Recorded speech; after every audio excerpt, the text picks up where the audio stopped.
every single morning, promoting Ugandan coffee and saying, well, you need to take some coffee every single day. And by the way, coffee is very good for the morning, especially to kickstart your day, if you are someone that has no issues with caffeine. So, Robert, how are you feeling this morning? Well, I must say I love your combination. You look like a lawyer going to court. Huh? Thank you very much. I'll take it. Yeah, I first was like, hey, excuse me. But then later I got the difference. Good morning, our viewers. Thank you so much for waking up with us, starting your day. It's a fresh new week. If last week wasn't the best, at least you have another chance to give it a try. Give it your best, have a positive mindset, try out everything, do not give up, and I can guarantee you, well, you'll have a successful week. Above all, don't forget God in everything you do. Let Him lead the way, then you will follow. And these 5 days of work, by Friday, going into the school fees week, don't forget. Oh, yeah. Yes, also there are bells ringing, children are soon reporting back to school. So this week indeed must be a blessed week, and I declare it a blessed week for you, so that you can have enough money for those that will be taking children back to school. You must have gone to church yesterday, Robert. Because the preaching I'm hearing, best believe it's going to be a new week. I'm already energized for it.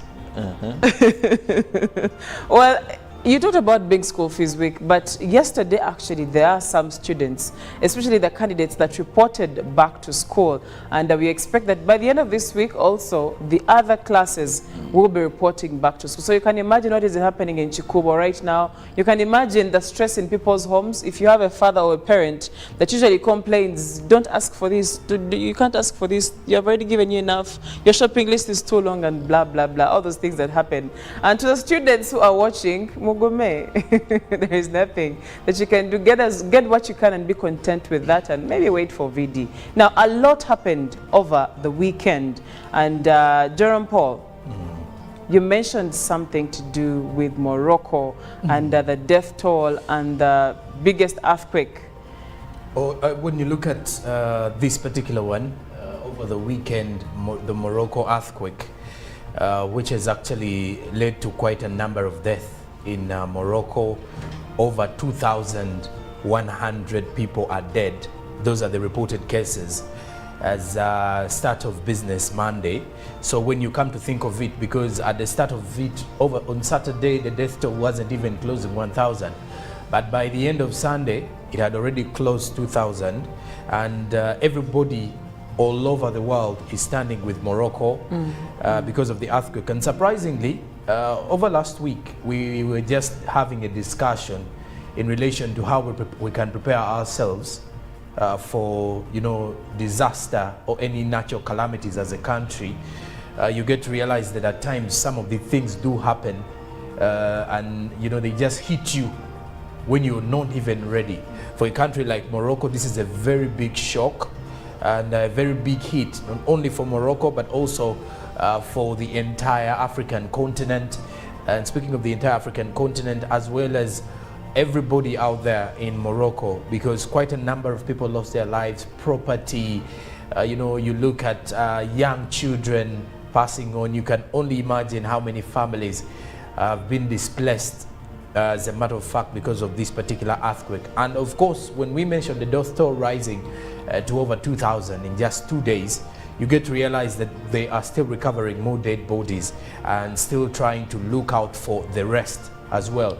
As more non-government organizations, more countries, more international donors are coming out to stand with Morocco and also send aid in one way or the other, we as Ugandans continue to stand with the people of Morocco and remain to be very hopeful that such calamities don't hit us so hard or never hit any other country on the continent, because it is not something you would wish for any other person out there, really. Right, and as we still talk about Morocco, you're talking about an earthquake of whose magnitude is 6.8, and that is regarded as a very strong earthquake. It is classified as strong, and it also struck at a relatively shallow depth, meaning the shallower the more the damage or the more destructive it was, gets. yeah. Yes, or it was. And this is exactly what happened with Morocco over the weekend. We continue to stand with Morocco and pray that, you know, such calamities can come to an end, and also pray that those who have lost loved ones can get consolation and stuff like that. But away from that, when we come back to Uganda, as of yesterday, I don't know if Chirabo passed by Kololo, but President Museveni passed out 2,234 prisons officers as of yesterday. And I don't know if Chirabo, you passed by Kololo Independence Grounds yesterday. No, I passed there during the birthday celebrations. Oh. So yesterday I didn't pass there. At least I had a glance at what was happening. Just Right. passing by, though of course where the president is, also there are some diversions here and there. But you talked of Morocco. Now I want to go to Moroto Okay. in Uganda here. That is the northern part of it. Now, the Minister for Local Government, Raphael Magezi, while representing His Excellency President Yoweri Museveni at a cultural festival that is held there, where the President contributed 50 million to the festival, came out and made it clear that no Turkana will be allowed to graze on Ugandan soil until they produce people that murdered 3 Ugandan geologists and a UPDF soldier. That was last year. So as of now, no Turkana will be allowed. Remember, we've been having issues of gun violence there, and these warriors killing Ugandans, bringing. Then you have an operation where more guns are continuously being recovered. So unless they bring the people, because this was a funny incident. At one time they produced the guns that did kill these people, but they never produced the people that committed this offense. And despite good relations, where Uganda has tried so much to ensure that there is good relations, sometimes you are disarming our Karamajongs, removing guns from them. But the But Kenyans our are brothers not. there are not doing the same. And what happens? We do this for about 5 years. Karamoja is pacified. Then what happens? The other side. The other side brings in guns, and I'm told one can give 7 cows and get an AK-47. Yes, So because again, the we have Karamajongs actually more- have the cows to give. Yes, so we have more guns again. Government invests so much. So there is that problem. Now we are saying, government of Uganda, through the minister who represents the president, says unless you bring those killers, those murderers, don't step on Ugandan soil for grazing. Interesting. Well, I'm hoping this is a move that will enable us find a place or a ground where the disarmament process goes smoothly, unlike what has been happening, because one moment these ones are disarmed and the next we already have guns. I had a chance to interact with someone who neighbors the Karamajongs, and this person said these people are very rich in terms of cattle. So it's very easy for them to attain these guns, because I give you 7 cows or as many cows as you want for you to give me guns, and that is how it actually plays out. And I'm hoping And these feel that you're only safe when you have a gun. So unless everyone doesn't have a gun, that's then UPDF is manning security 100%. But as long as there are pockets of those that have guns, they'll still use guns to root or raid others that don't have the guns. So if someone can get a gun, then it's sure that when the raiders come, I also move out with equal force, and we shall see what will happen. He who first sees the other and fires first eliminates and protects what they have, or goes with what the other has. which is very unfortunate, because we shouldn't be living our lives like that as we move on. But let's take a look at what is happening in our local stories, and also at a certain moment we will take a look at what is what is happening on the international scene, and then of course also in our press review. For now, the local stories. And we'll begin with President Yoweri Museveni, who has challenged authorities of the Uganda Prison Service to make use of recruited engineers for development of essential infrastructure. Museveni said by doing so, social and economic amenities, including housing, will be affordably constructed, hence minimizing wastage of public resources. This was during the pass out of prisons officers at Kolo Ceremonial Grounds, where the head of state agreed with the idea of separating armed forces from civil service. Chief Justice Alfonso Owiny-Doro has voiced concern about parents neglecting their responsibilities by allowing their children to be raised by social media. He conveyed this while presiding over the launch of a book titled The Naked Truth, authored by Dr. Pius Bigirimana, the Permanent Secretary to the Judiciary. During the book launch, Dr. Pius Bigirimana and UBC's Senior Administrator Elizabeth Bigirimana celebrated their silver jubilee in marriage. Still on the local scene, the Minister for Local Government, Raphael Magezi, has said that no Turkana pastoralists will be allowed to graze their livestock in Uganda until they produce culprits who murdered 3 geologists and the UPDF officer in Latson sub-county Moroto district last year. Magezi was representing President Museveni at Karamoja cultural event held in a Park district, where he also handed over 50 million shillings contribution towards the event from the president. And finally, on the local scene, South Sudan students at higher institutions of learning in Uganda have finally been given a free pass waiver by the government of Uganda.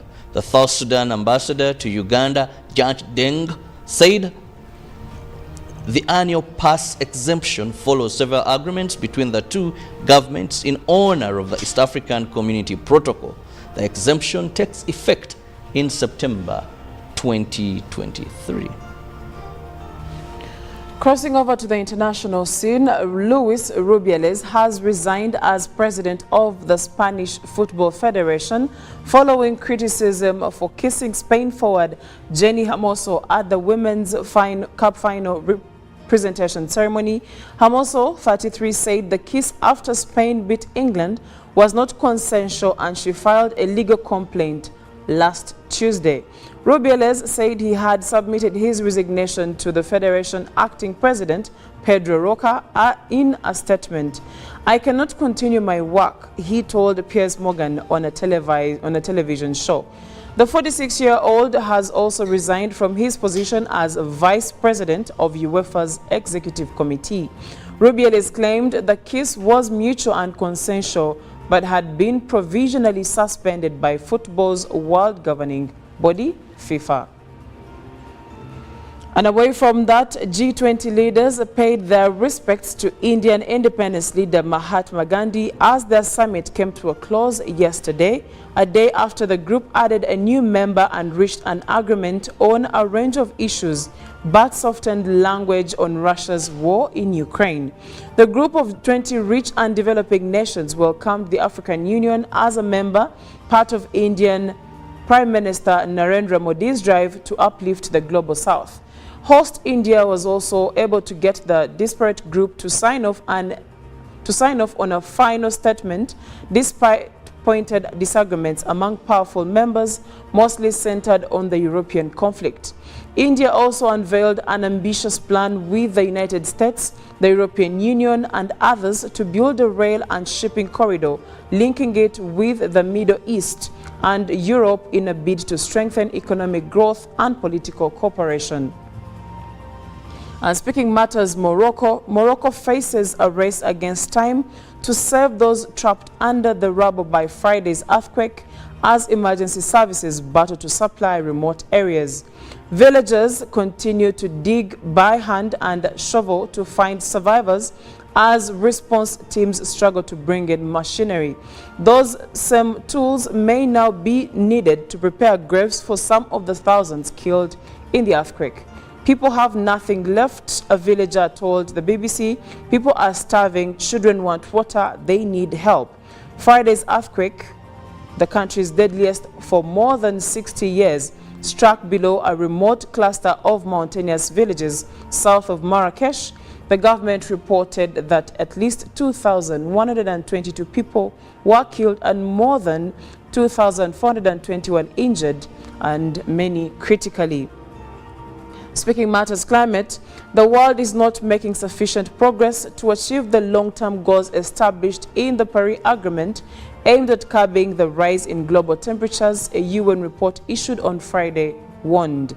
The Paris Agreement, signed by all nations, bound them to restrict the increase in global temperatures as near as feasible to 1.5 degrees Celsius above pre-industrial levels. But according to the report, there is pressing need for substantial additional efforts in all aspects, ranging from mitigating the impacts of climate change to addressing the challenges of loss and damage caused by it. The report presents 17 crucial findings derived from technical discussions held between 2022 and 2023, which assesses the progress made in implementing the agreement on climate change and its overarching objectives. That is what is happening on the international scene and also speaking matters climate. Thank you so much. Let's take a look at what is happening in the local dailies with Jerome Paul. All right, now with the local dailies, copies of the New Vision and the Daily Monitor as of today, Monday. We start with the New Vision. Buganda leaders and government slam Bobby. The CID probes NUP leader over hate speech at Luwero rally. More of that with the New Vision today. Then furthermore, President Museveni directs on digital number plates. There is a detailed report of that with the New Vision today. Now in the new curriculum, pre-tests, answers for Senior 3 mathematics and Senior 3 chemistry is what you can definitely get in today. There is also a pictorial of President Museveni passing out prisons wardens. You can get more of that in today's case of the New Vision. Now 283 government schools to miss capitation cash. Why is that so? You'll definitely get more of the same. Now as we get into what is happening, murdered police officer, family wants bride price. You can definitely get more of that in today's New Vision. Dr. Galukade on how to believe your heartburn, on how to relieve your heartburn.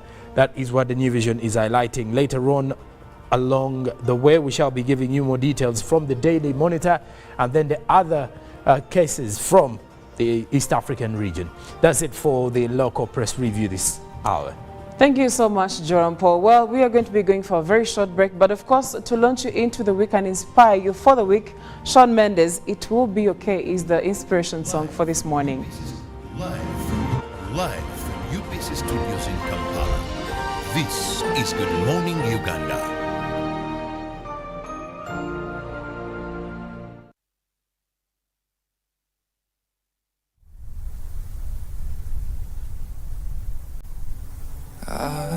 And I would like to know how they had the weekends and if they're looking forward to the week, especially the gentleman that always comes in with a lot of energy. I look forward to his energy on Monday because some of us struggle on Monday mornings. Sonko, Yes.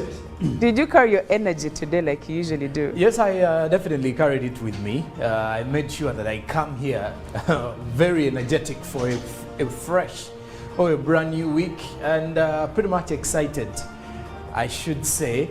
The mere fact that this weekend has not been one to look back at and feel so excited, but again, it has been a good one on my side, and definitely I wish it is going to be a good week for all the viewers that we have, all those that wake up with us here every morning. Good morning, Ugandans. I am Jerome Paul Sonko. Indeed, welcome on board to Good Morning Uganda. And of course, the man with a cup of coffee every single morning, promoting Ugandan coffee and saying, well, you need to take some coffee every single day. And by the way, coffee is very good for the morning, especially to kickstart your day, if you are someone that has no issues with caffeine. So, Robert, how are you feeling this morning? Well, I must say I love your combination. You look like a lawyer going to court. Huh? Thank you Just very miss a much. few I'll take things it. there. Yeah, I first was like, hey, excuse me. But then later I got the difference. Good morning, our viewers. Thank you so much for waking up with us, starting your day. It's a fresh new week. If last week wasn't the best, at least you have another chance to give it a try. Give it your best, have a positive mindset, try out everything, do not give up, and I can guarantee you, well, you'll have a successful week. Above all, don't forget God in everything you do. Let Him lead the way, then you will follow. And these 5 days of work, by Friday, going into the school fees week, Don't forget. Yes, also there are bells ringing. Children are soon reporting back to school. So this week indeed must be a blessed week, and I declare it a blessed week for you so that you can have enough money for those that will be taking children back to school. You must have gone to church yesterday, Robert. Because the preaching I'm hearing, best believe it's going to be a new week. I'm already energized for it. Well, you talked about being school fees week, but yesterday actually there are some students, especially the candidates that reported back to school, and we expect that by the end of this week also the other classes will be reporting back to school. So you can imagine what is happening in Chikubo right now. You can imagine the stress in people's homes. If you have a father or a parent that usually complains, don't ask for this, you can't ask for this, you have already given you enough, your shopping list is too long, and blah blah blah, all those things that happen. And to the students who are watching, there is nothing that you can do. Get what you can and be content with that, and maybe wait for VD. Now, a lot happened over the weekend, and Jerome Paul, you mentioned something to do with Morocco and the death toll and the biggest earthquake. When you look at this particular one, over the weekend, the Morocco earthquake, which has actually led to quite a number of deaths in Morocco. Over 2,100 people are dead. Those are the reported cases as start of business Monday. So when you come to think of it, because at the start of it, on Saturday, the death toll wasn't even closing 1,000. But by the end of Sunday, it had already closed 2,000. And everybody all over the world is standing with Morocco because of the earthquake. And surprisingly, over last week, we were just having a discussion in relation to how we prepare. Star 165 star 3 hash or use the MTN Momo app. You don't need cash. MTN Momo Pay is safe and free.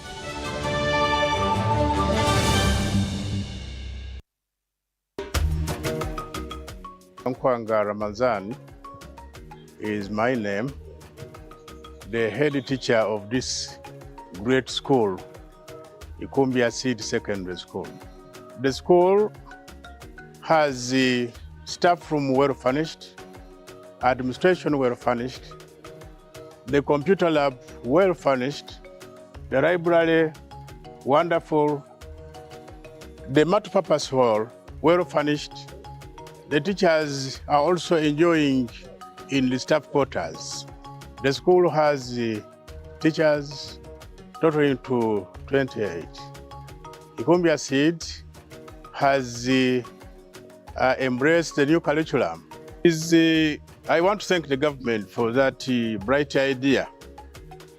There are many students that end up in senior 4 with no document. But with the coming of the IT, the skilled children are going to have certificates in skills as early as senior 3.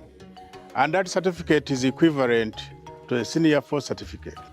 Ikumbia Seed Secondary School is a very great school that has influenced the lives of people or changed the lives of people of Ikumbia sub-county. I want to thank the parents and the government for this kind of input.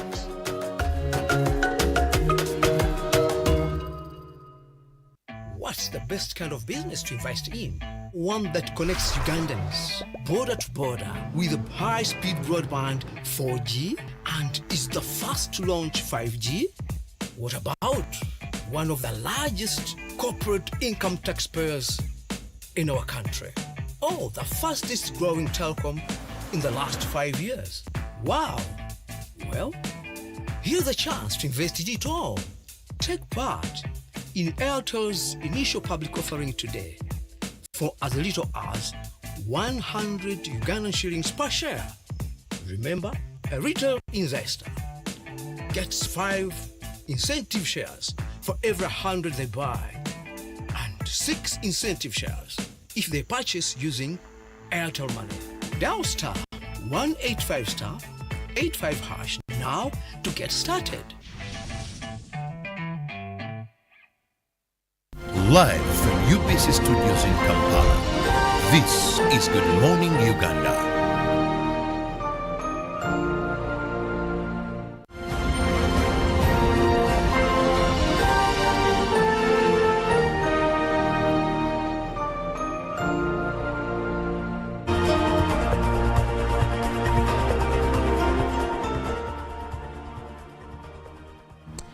Seven a.m. in the morning, and we are here to still discuss matters of national importance. My name is Chantal Olive Akandinda.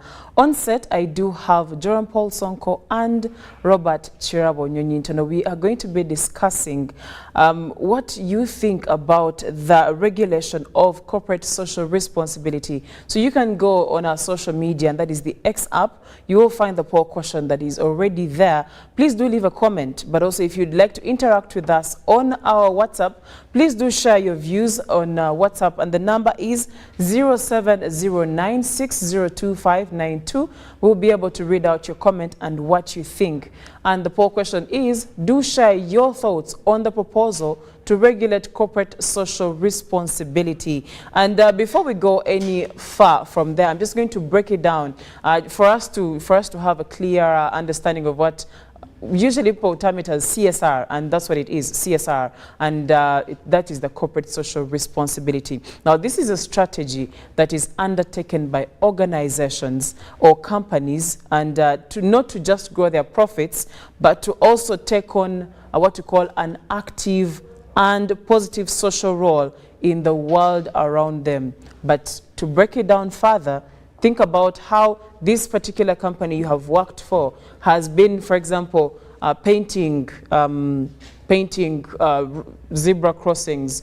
To talk about those charity drives that some of them do, giving back to community. Actually, this is what I will call it. Giving back to community is the same as corporate social responsibility. Now, every company, according to corporate governance, every company has to have an element of corporate social responsibility, even individuals that own companies. Now, what happens is you have to have it in your plan. You have to have it you have to have a budget for it.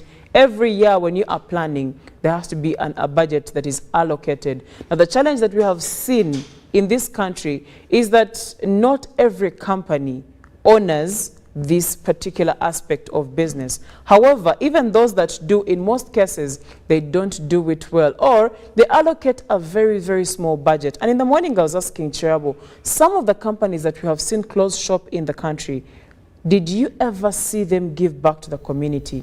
And if they gave back to the community, was what we gave as a nation enough? I mean, was what we gave as a nation equivalent to what they gave back to their communities?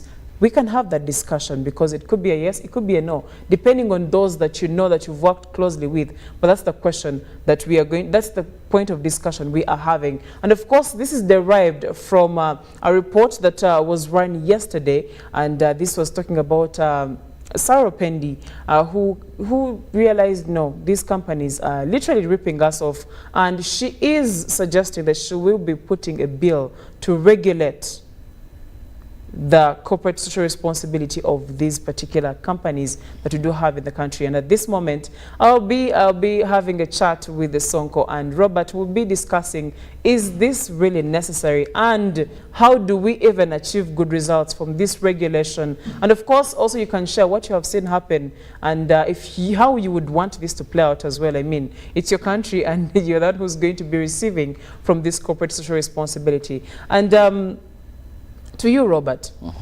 this bill that is being proposed, because it's a proposal by Sarah Pendi, this bill that is being proposed, and do you see this happening for our country? Or we know we always have the big guys in the market, we have the regulators, and people have a way around the system sometimes. Do you see this working out for us as a country?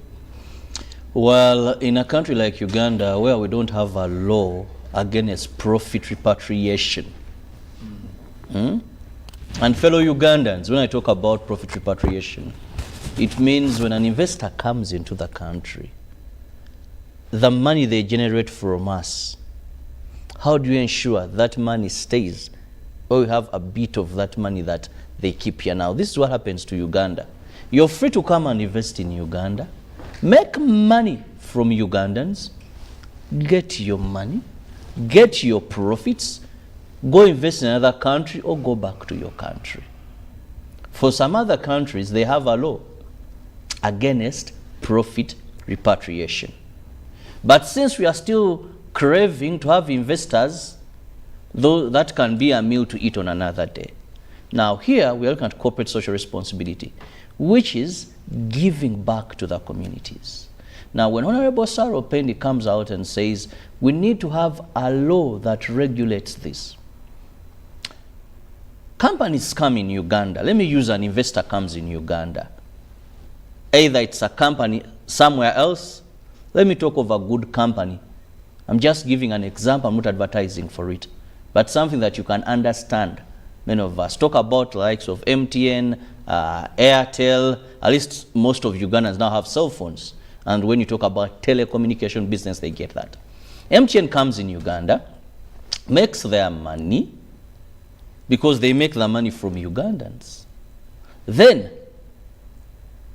they just decide on when and how to give back. Now, look at the background why the why Honorable Opendi brought this. She goes for fundraising of a house for a parish priest. There are 2 cement factories. One of the factories even on the land of that was given. Yes. The church. They are fundraising for a house of a priest. They have approached these factories and none has come to their rescue. To support. Yet these communities, these people are part of what has made these factories. Now, today, what is happening in our country is much as for every company, they have that clause of social responsibility, giving back, but it's not regulated. How do you give back?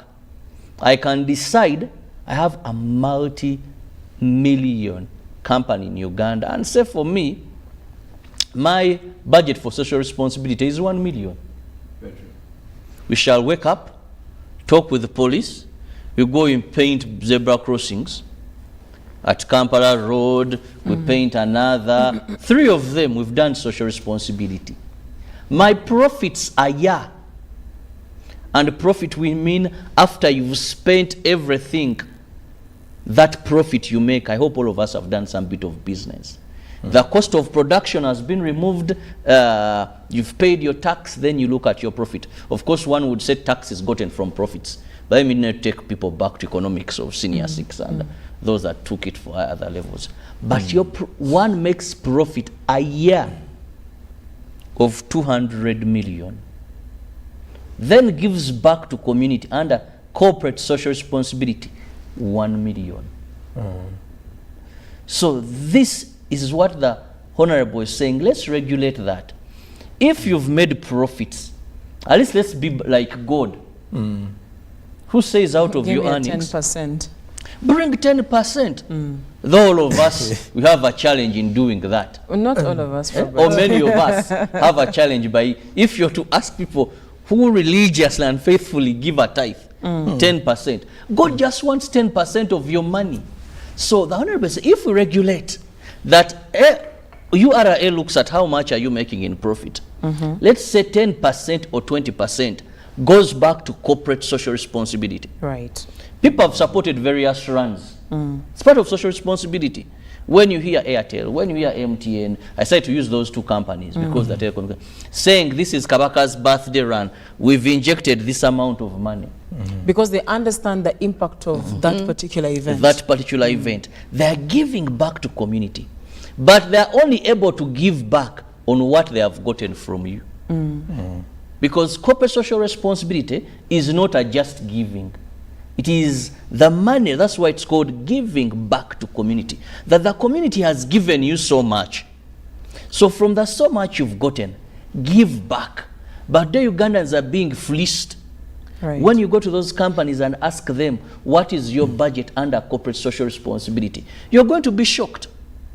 It's not even 5% of what they're getting. So when we have a law regulating and we say, okay, 10% of your profits, like God does it, goes to corporate social responsibility. But also under corporate social responsibility, we regulate activities there. Right. Tuko yosiga buzebra cross. You know? You know, according That to... what activities are you giving in corporate responsibility? No, you see, entirely when you look at the practice of the corporate social responsibility for the viewers is ideally to create, a good bond and also acts of good service, like you've mentioned, Robert. But I want Ugandans to believe that 80% of companies in Uganda that do the corporate social responsibility are using it as a marketing technique. It's a marketing or PR technique, yes. And it's not even close to anything to do with, let's say, developing, communities or coming together for the community. It is always centered around something that they want. Because you see, even in these birthday runs or whatever, marathons that these companies invest in heavily, they will still put up their banners. They will either have their, their logos encrypted all over these running kits. And we've seen this a couple of times. So to them, it is either they're giving back, but again, they're earning more off of it. And I think this is where even the regulations need to come in through, because we need to understand, again, if you are giving support to society or the community, yes, you're giving it to the community. Like you've said, that it's part of the entire, budget as a corporate company. But then you get to realize that even during that giving back, they are getting something. And at times, charity, at times when we look at charity, it is either you're giving back to the community because the community is being very supportive. And like the example you've used for, the parish priest scenario, you get to realize that what the minister, Upendi, was actually shocked about is you're looking at an image whereby you expect the factory to just come out and give. Because this is a community you're bringing, because all the people in society are giving back. And the way they are giving back is they are not expecting anything. It's a goodwill. But these companies, because they knew they're not benefiting anything from this. That is why they never give. And if I want to, if we want to even to start with this regulation, we need to understand why do these companies give back and why are they always at the center or at the forefront of events or social society gatherings that are beneficial to them. Because at times we never ever get to see them giving directly without them benefiting. So it is either they're giving us 80%, but in the long run, at that initial place, they're going to benefit 50%, and in the long run, they will even benefit more than they gave it. So it's also, Sonko, you've brought out something very interesting and important when you talk about, if we are to define corporate social responsibility, even what we assume or see as corporate social responsibility, It's actually not. is It's it not. corporate social responsibility or is it a marketing tool and another method of recouping the investment? But then And again, I think that is right, because I've seen where some companies have come up and said, this is part of our corporate corporate social responsibility. But this is what they do. They are going to sell kits and in huge numbers. And when you ask some of them, maybe it is a whatever run, they'll tell you a kit goes for about 50,000. Now, if you have let's talk about, if you have 500 people, each paying 50,000, simple mathematics, how much is that, Sonko? You get it? If you have, and Ugandans, such things we keep up. For example, some of the runs attract huge numbers. If you have about 2,000 people, each buys these running kits, and each is giving you 50,000. You people, you've made a lot of money, Robert, out of this. So, just a minute. So when we talk about regulating, giving back should be, you're not expecting maybe that much. For example, if a company goes in Karamoja and builds boreholes, a company goes somewhere and they look at a community road that doesn't need so much money. You need to bring a grader, then work on the potholes. So we regulate what particular activities can be done under corporate social responsibility, and are they really giving back to community? We have people that have these funny wells. If a company goes and they're working on these spring wells to make them better, well protected, You know, there they're not recouping, but there is a sign of goodwill. If we can look at what percentage, then what particular activities. I want to tell you, companies are soon painting zebra crossing, and instead of the black and white, we shall have logos of those companies. That whenever a person closes, they must see this was done by this company. So let me go and support them. Yes. I wanted to you know, when you talk about corporate social responsibility, there's an element of there is the charity element, the giving back to the community. But according to when you listen to what Sonko delivered, there is an aspect of corporate social responsibility that these particular companies seem to be inclined to. And when you look at the roles of that particular department, let's say you're going to look at things like cutting down on carbon emissions. You're going to look at things like making labor policies better. Now this goes back down to internal policies. Yes. Then taking part in fair trade, still internal and external policies. Then supporting diversity, equity and inclusion. Then talk about global charitable giving. Now for us, we are looking at it from the angle of global charitable giving, which ideally is the bigger aspect of corporate social responsibility. Then talk about creating corporate policies that are environmentally friendly, and then volunteering in the community and online. Ideally, this is what the minister is trying to push forward, because these other aspects, in a way, they have tried. Especially also, different companies fall in different categories. Because we have about 4 categories when you talk about corporate social responsibility. You have the environmental responsibility, you have the ethical or human rights responsibility. You also have the philanthropic responsibility and economic responsibility. So at this moment, we would now, I think it's high time we looked at of these, what should be the cause that are given emphasis in the country? First, when you looked at the others, there are those that are internal. Now, those the ordinary person may not see. Right. And they may not see them directly benefiting them. If you have good internal policies, if someone doesn't work with for your you company, and your employees, they may not go into that. Now, environment, I must say we've seen some do that, and that is where we've seen a number of companies into tree planting. I don't know if you've noticed. They go, they plant trees, but it doesn't end. When we talk of environment protection, it doesn't only end at you planting trees. It also goes to how do you handle emissions. If you're having a factory, you know, when we pass there, we are seeing smoke and all that, what you emit into. So how do you look at that? And why most interesting, we are looking at where the entire public benefits.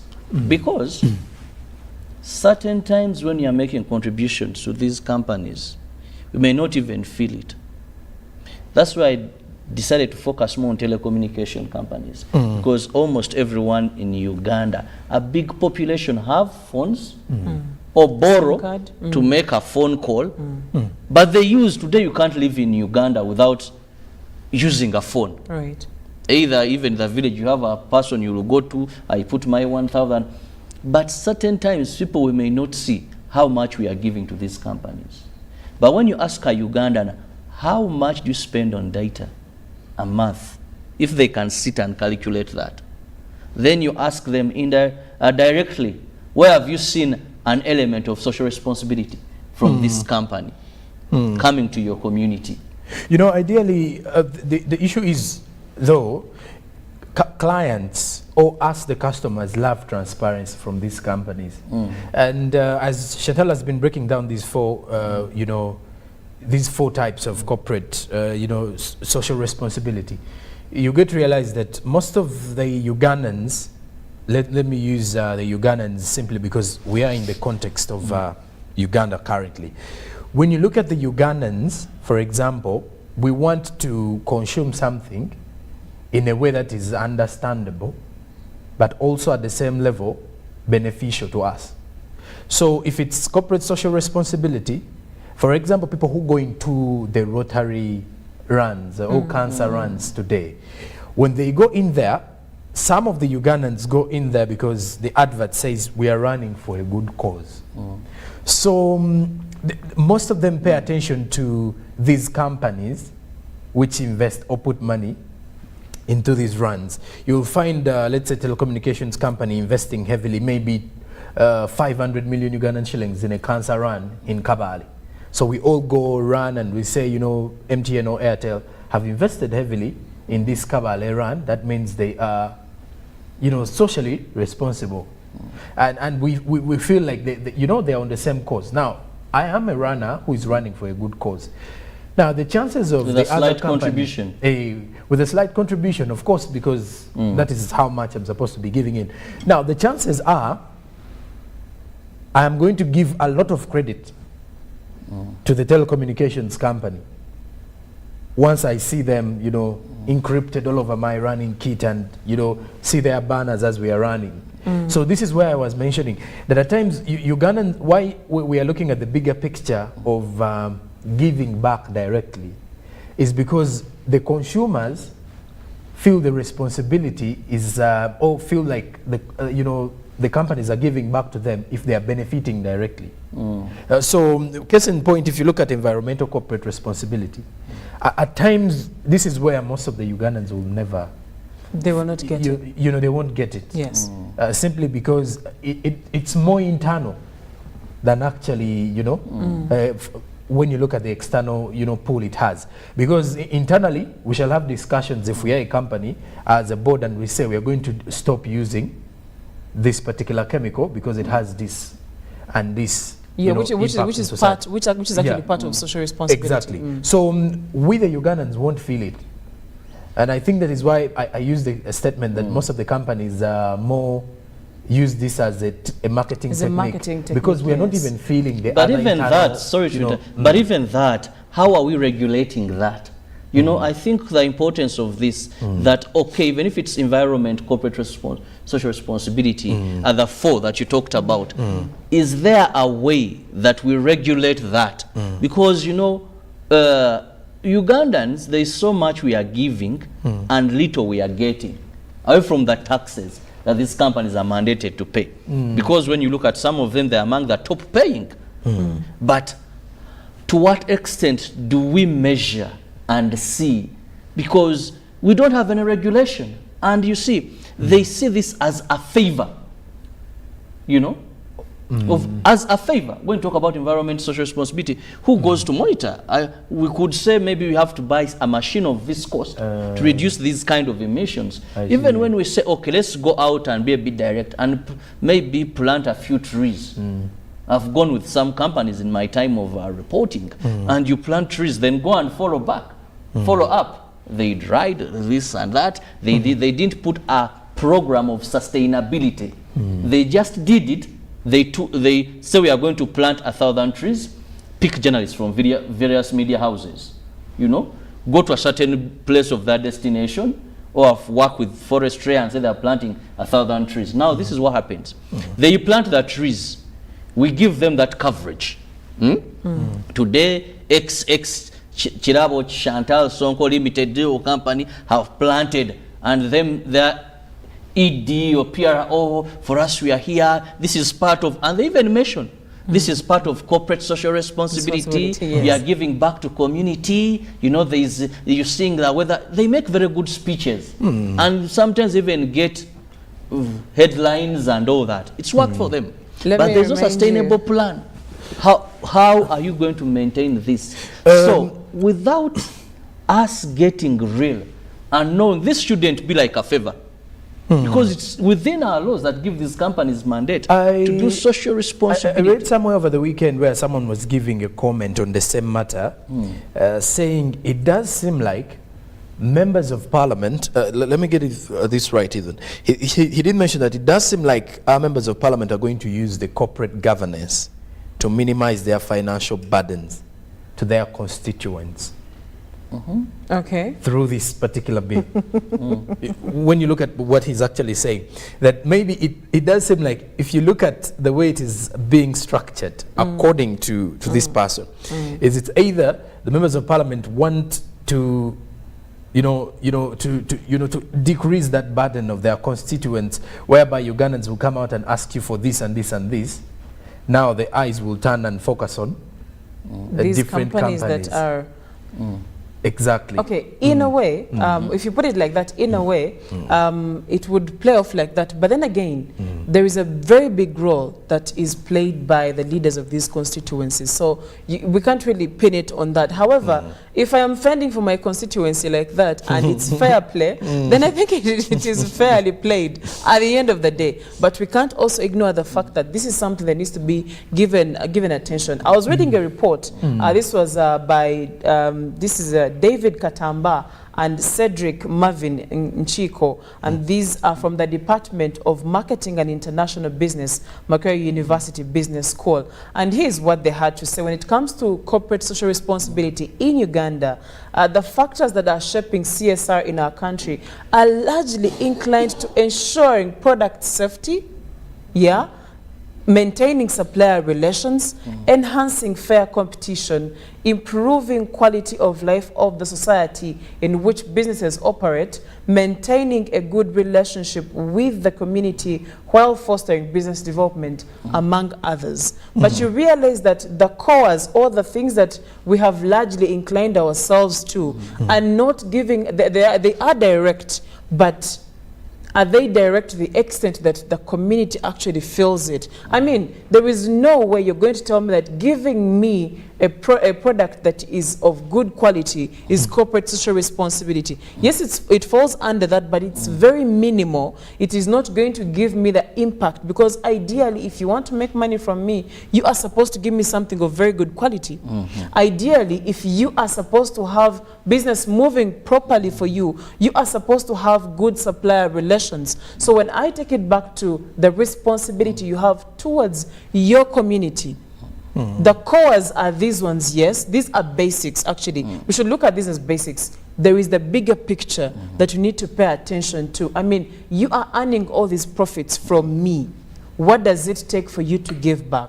So when we take it back to, say, possible regulations that can be put in place, what would be the suggestions or the angles we would look at to make sure that while this bill is being proposed and put in place, we can have something big that is going to be sustainable and also give us value from the companies that we are actually paying our money every single day?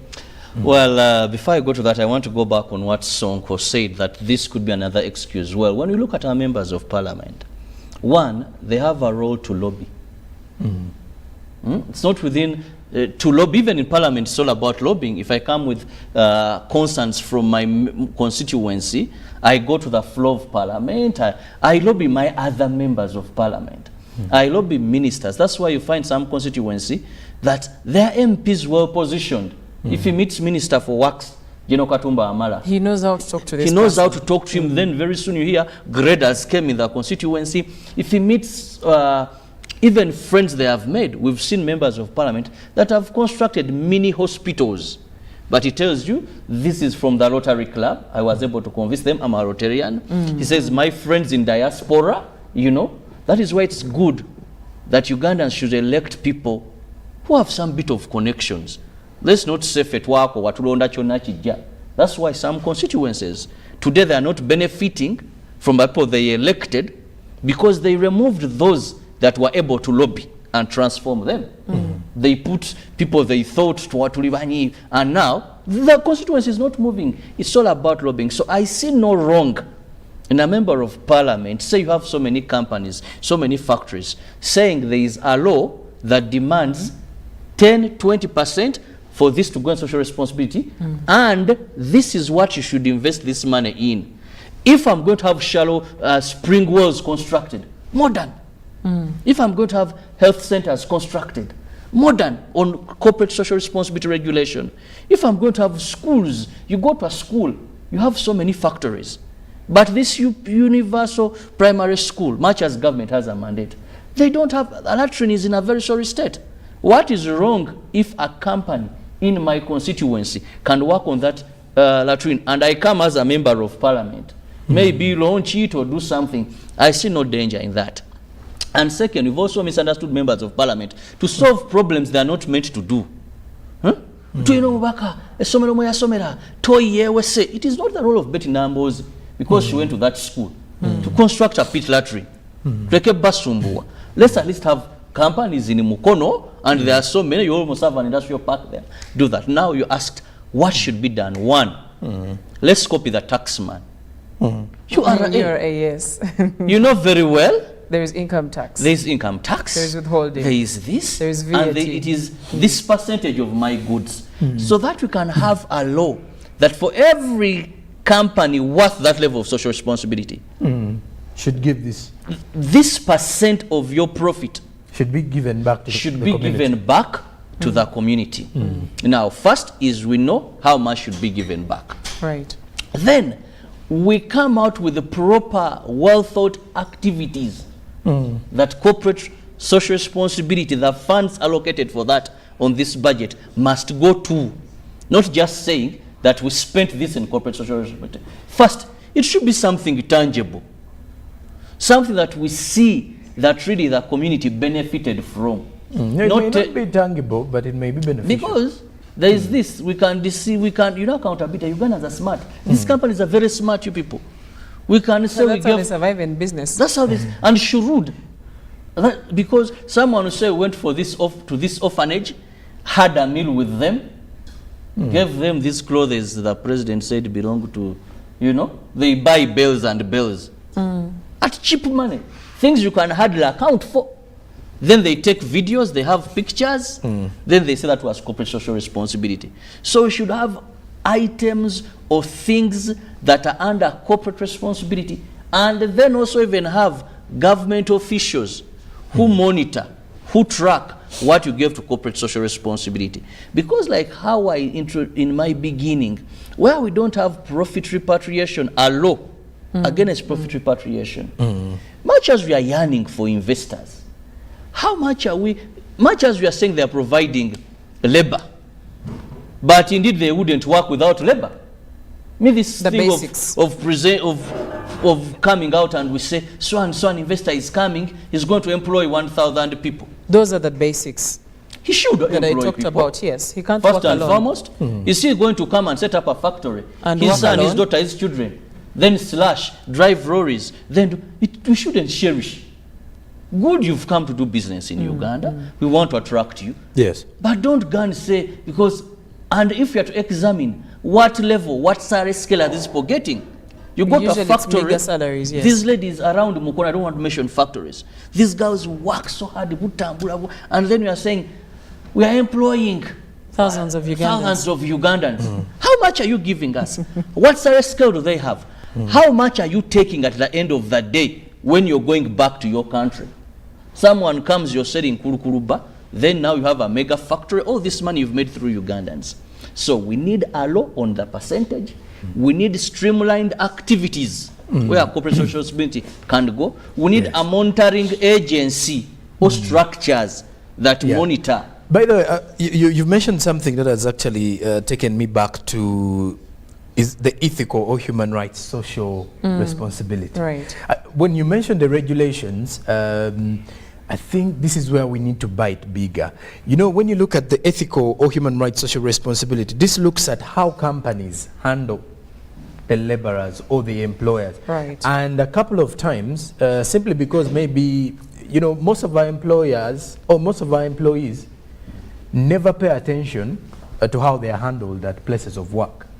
Especially Because they if are there is a busy, pay. because they are busy looking at how much Exactly. they are taking home, fending Instead for their of- families, exactly. and they are willing to do almost anything to put food on the yes. table. And if such such regulations come through, you will get to realize that there are certain things that these companies have not been doing right that need to be checked. For example, you know, the state of an employee, you know, there's a lot to do with human resource management that most of our corporate companies in this country have failed to understand, and they are reprieving Ugandans of those rights, if I Right. put it in that way. Right. Because at times you realize there are people who are overworked, Okay, as a matter of fact, because of understaffing in some companies, you may understand, but then the level or the working conditions, also that should be paid for. Exactly. And now the Extra level time. of working conditions here in Uganda at times, they are not worthy to be, if you're giving your time there to these companies. This is where a couple of times we hear people, coming out and say, I've worked for this company for 10 to 20 years. But I'm leaving with nothing. I've left you with understand? Nothing, yes. It's not like you're supposed to live with the thing anyway. But at least there has to be value. There has to be value for the there has to be value that is added onto you when you are working in because a I hear place. people normally asking is that company is not for your father, it's not for your mother or anything. I've heard of all these scenarios. But hey, I've given all my time and my emotions to this particular job because waking up every morning, regardless of the fact that I'm expecting pay, I do understand there is some value that it's going to attach to. There has to be value, yes. And corporate companies are at times, I should use the word manipulation as the better word, at times manipulative in the way they associate with employees because they know I'm paying you this money. So that means if I call you, regardless of what time you're supposed to come, there is no excuse whatsoever that you're sick or you have a family-related issue because I'm paying you. All these are things that I think should also fall in this particular bill, simply because I know they are supposed to fall in because there. I think companies are failing really badly. And also in just Uganda a quick when one, you look when at that. Sonko, you talk about that. Sometimes I get scared and hurt when we have very good laws, but we fail to implement them. On that note, Robert, before we get to the part where implementation tends to be one of our biggest problems as a country and as evidenced in a number of areas. Before we get into that, I have some comments that have been coming through, but also I would like you to continue and share your views. On the X app, we already have the poll question up there, but also you can text us on our WhatsApp, and the number is 0709602592, and you get to tell us what you think. There is a proposal to put there is a proposal for a bill on CSR, a comprehensive bill that encompasses all these things and more that we have been talking about. But what is your take? What is your opinion on the regulation of corporate social responsibility? So when I get back to you, Cherabo, you were talking about implementation. Implementation is a very big problem in Uganda. And even when we have some laws, for example, we have labor laws in this country. Not one, not two. Labor laws. And when you look at those labor laws, despite the fact that we may be lacking a minimum wage, as a country, we don't have that. We've tried and tried, and it seems we do. It's a very big one. Because this is a country I find someone who is getting 3,000 shillings a day. And they're working. They're paid there. Then sometimes they tell them you've come late, so today you're going to go home with 1,000. So even where we have laws, we are not effectively implementing them. That's why it is as good as useless for you to have laws in place and you're not implementing them. And this is a general problem that our country is facing in every angle, be it defilement, be it what, be it corruption, be it. Then the other is selective justice. You don't implement, where you try to implement the selective justice. So, Honorable Sarah Opendi, and I want to thank Honorable Sarah Opendi. I think she's one member of parliament that knows why she's in parliament, because most of the time she's trying this, I'm going to bring a bill on this. Sometimes she has even been able, I can look at what she has been able to table. But let's also look at the tail end, which is how is what you're bringing, how is it going to be implemented? Because we're fed up of exciting Ugandans. The president has assented to, you get it, we're happy, chiwede. Today, we have this anti-narcotics and whatever bill. Some MPs are like, this won't work in my Kasenge, it won't work in Butambala. So we have so many laws, and I'm losing excitement in laws in our country. Unless I'm sure that there are stringent ways of implementing them. We should stop exciting Ugandans. Today corruption is gone. With this passing of this new law, then what happens? Today this is good. Today we are talking of companies who have people who bring them. You know, in Uganda have blockers of investors. You know, we look for an investor, leave alone these that the president has brought. There is someone and to push for certain things. They'll tell you, no, we have to end here. We can't continue. Recently, we hosted, I think it was on phone, and this guest we had on phone says, that was Simon Kasiate, PRO, KCCA. And when I asked him that, Simon, when you talk about for building this, he said, Robert, but you know what happens? You go to enforce on a site that is guarded by armed people and in uniform. So KCCA people come, and then there's a simple phone call. Speak to this person.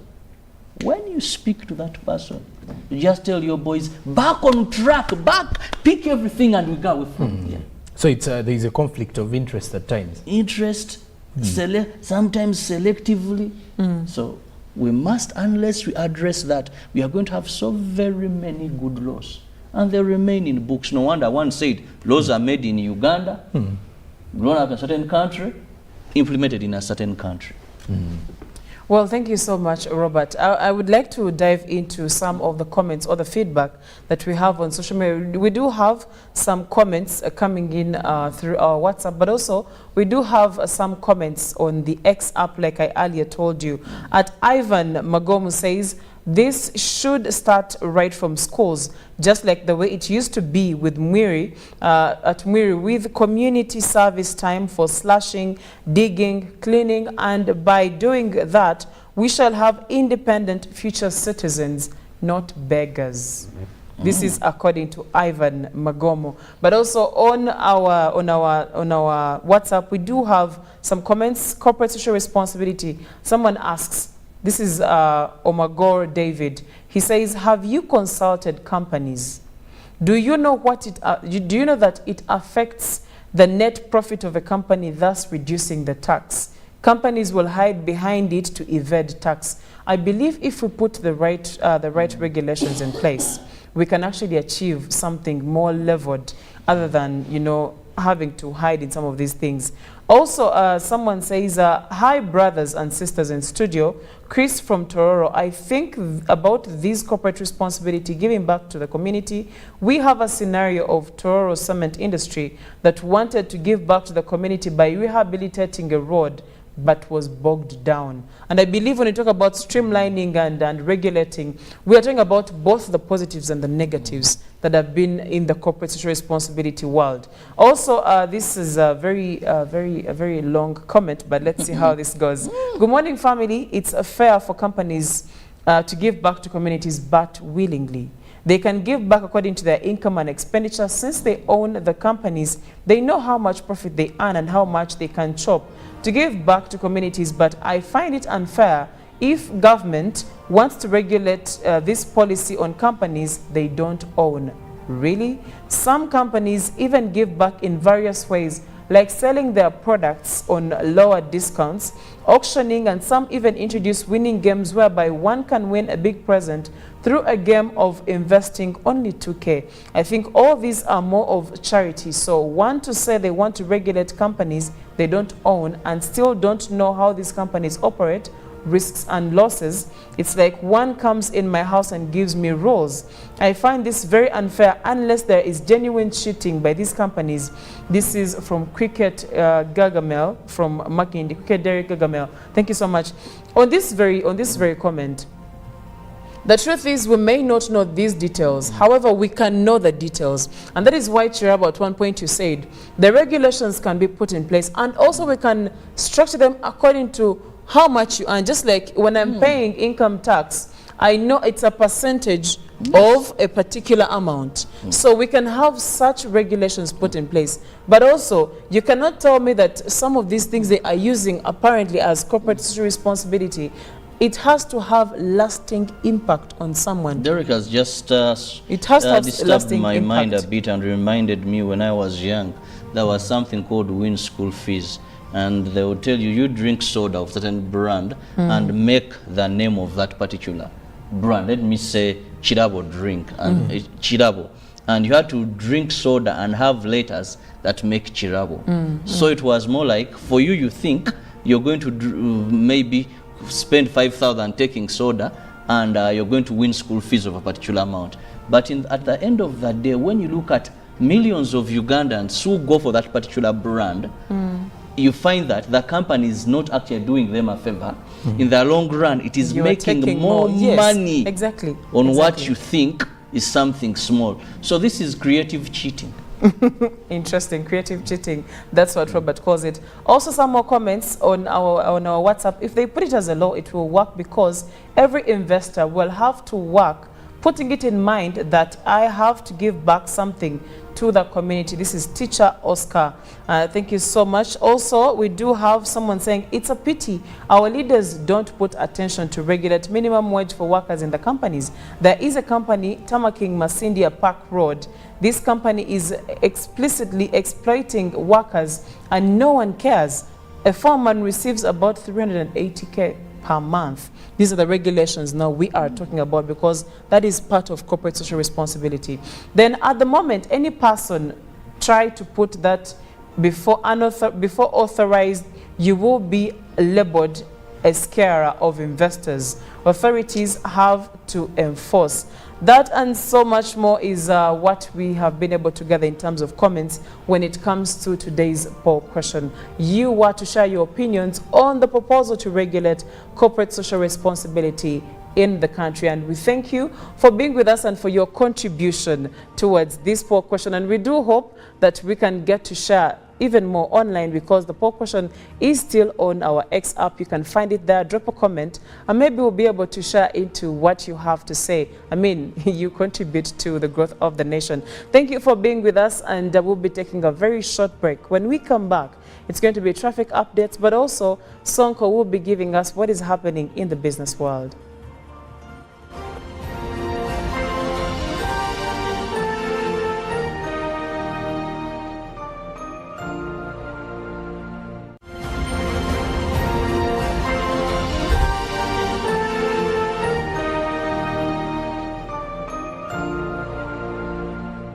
What's the best kind of business to invest in? One that connects Ugandans border to border with a high-speed broadband 4G and is the first to launch 5G? What about one of the largest corporate income taxpayers in our country? Oh, the fastest growing telecom in the last 5 years. Wow! Well, here's a chance to invest in it all. Take part in Airtel's initial public offering today for as little as 100 Ugandan shillings per share. Remember, a retail investor gets 5 incentive shares for every 100 they buy and 6 incentive shares if they purchase using Airtel Money. Dial star 185 star 85 hash now to get started.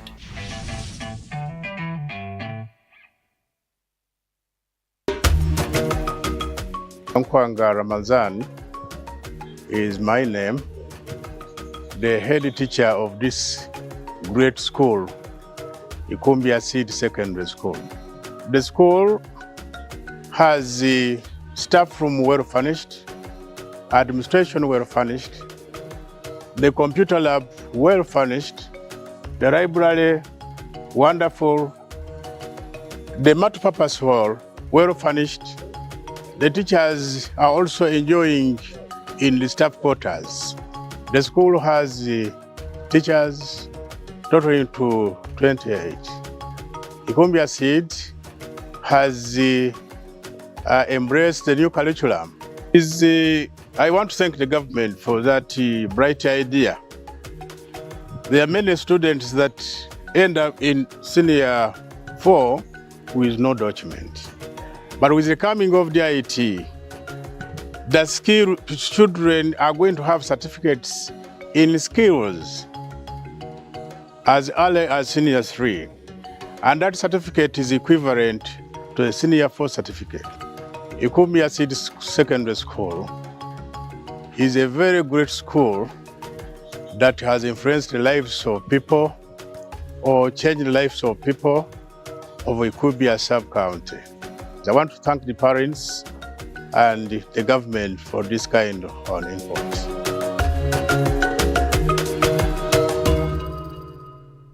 Live from UBC Studios in Kampala, this is Good Morning Uganda.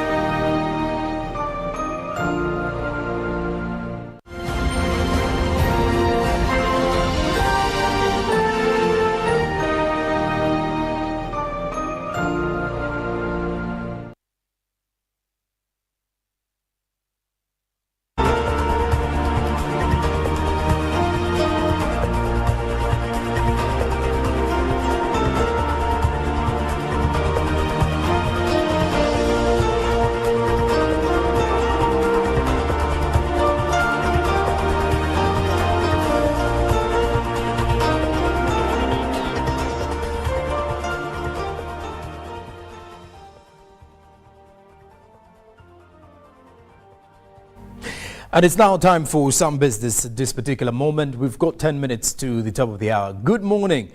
This is Good Morning Uganda, and this is the GMU Business Update. Well, milk processors in the country are urging the government to reconsider the taxes that were imposed onto them in regards to the processed milk products if they genuinely desire to promote value addition in the industry. Simply because of, when you look at the milk processors that we have, they feel government needs to make some few changes and regulations. They've actually come out to urge that the existing tax burdens, such as the value-added tax, the import and export duties, and taxes on various ingredients that are added onto the milk products for processing, that is for export, definitely, are already substantial, making it essential to exempt finished products from further taxation. Now, these processors claim that these taxes are gradually driving up the cost of their products for consumers, which contradicts the government's aim of increasing local consumption. Southwestern Uganda, responsible for 46% of the national milk production, primarily focuses on processing milk to enhance its desirability for consumption, despite significant investments in processing machinery, on which they argue that the taxes imposed on their final products are becoming increasingly burdensome, resulting in higher prices. These taxes include value-added tax, import and export duties, then the taxes on spare parts and ingredient-related taxes, which are collectively impacting the dairy sector. Previously, dairy farmers expressed concerns about receiving low prices for their milk, partly attributing the issue to milk processors. Now, despite discussions with the government, the situation remains unchanged. Lakeside Dairies, for instance, processes over 200,000 litres of milk daily, that is equivalent to more than 30 tons of milk products. While Uganda produces over 5 billion litres of milk, many farmers are yet to realize significant returns on their investments. It does seem like the exporters are also earning more than the farmers who are directly into cattle rearing. Now, in an effort to stabilize the milk industry and ensure the sustainability of all stakeholders, milk processors are now calling on the government to consider waiving some of these taxes, particularly those imposed on the finished products. It is worth noting that the current per capita milk consumption in the country stands at 64 litres, significantly below the 200 litres recommended by the World Health Organization. And of course, they feel, the milk processors themselves, continue to urge the government to reconsider the taxes that have been imposed on processed milk. We shall definitely wait to see if the government will reconsider that particular move or not. Now, elsewhere, as we're summing this up by close of business Friday, we take a look at the Forex rates. So by the time you're going out, this is what you need to know about how the different currencies are trending, or are trading rather. Now, with the US dollar, on Friday it was opening at 3,733.79, while selling at 3,734.79, and closing time it was buying at 3,734.58, while selling at 3,744.58.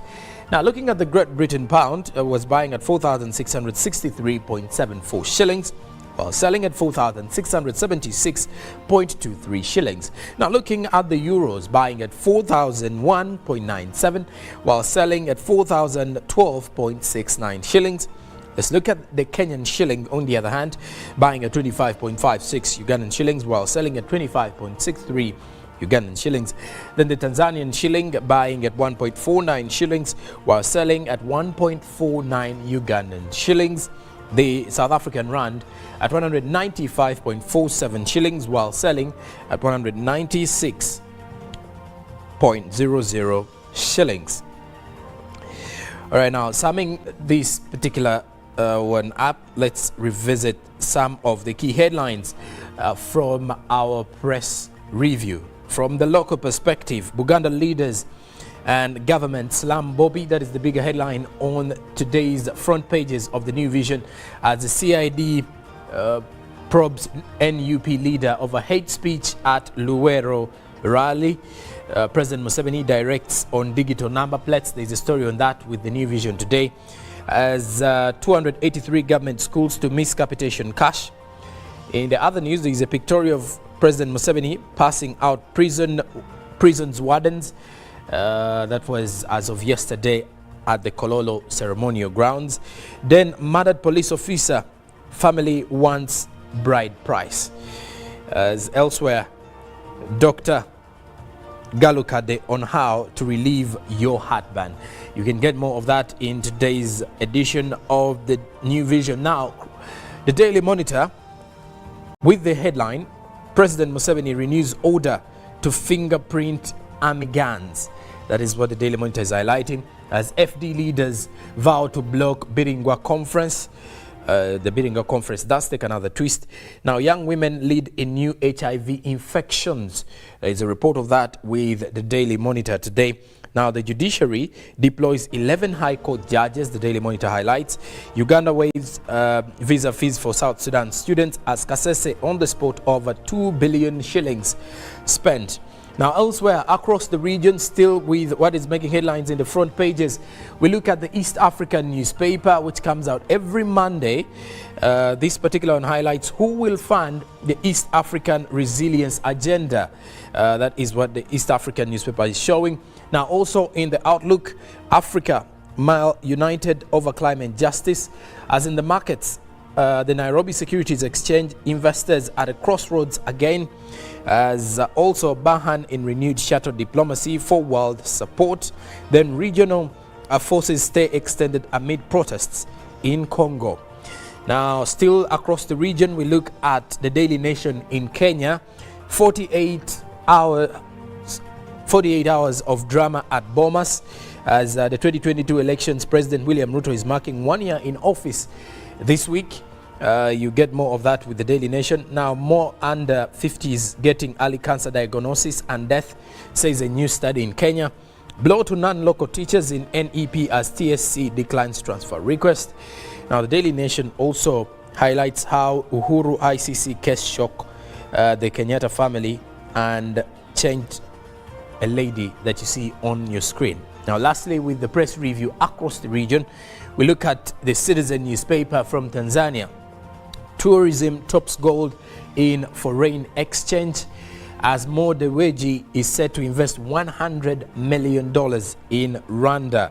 Now, in the national politics, behind Tundu Lissu's arrest over illegal assembly, a 13 million legal battle ends in CRDB's favor. That is it for the press review this morning. Now we cross over to Chantal to give us more from the traffic updates this morning.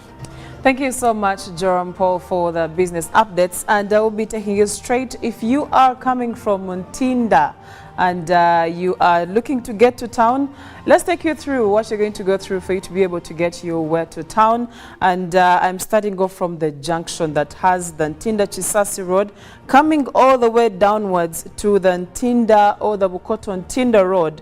You, my friend, are headed for a little bit of tied up areas that are a bit slow when you are coming to town. But if you are coming from town and headed to Bukoto Ntinda side, also there is a bit of a hold up. So all through, and if you reach areas of Ntinda Shopping Center all the way downwards, you will be headed for some tight, really tight traffic down there.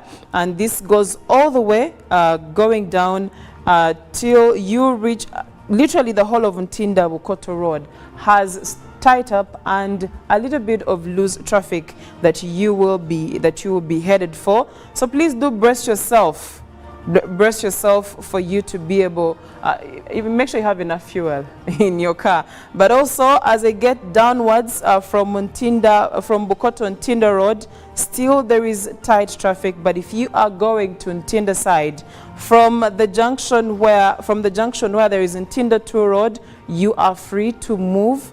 So you are safer if you are going to Ntinda side. Coming downwards to the Chira Road, this is when you are coming to town, there is a lot of heavy traffic and loosens up a bit, but still comes all the way. So you have to brace yourself. Or when you reach the route that has the upper Naguru Road, the traffic is a little bit tight, and this must be because of this access road that is on there. Then we keep coming downwards Chira Road. There is some bit of a hold up on there, and from this is when you are coming downwards, Chira Road has heavy traffic. Chira Road has heavy traffic and loosens up a bit until you reach Victoria University. Still loosens up a bit to be safe, but when you are joining, you, my friend, are headed for heavy traffic all the way downwards. There is traffic. And if you are branching off the Bukoto Crescent Road, you are safer.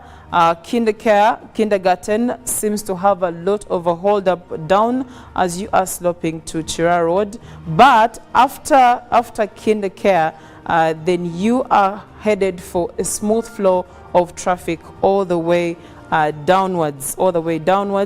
And this gets a bit tight up here.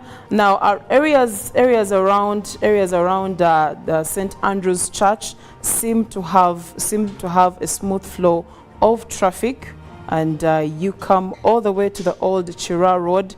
Traffic seems to be really flowing very fast, so you are safer using that road if you are coming to town.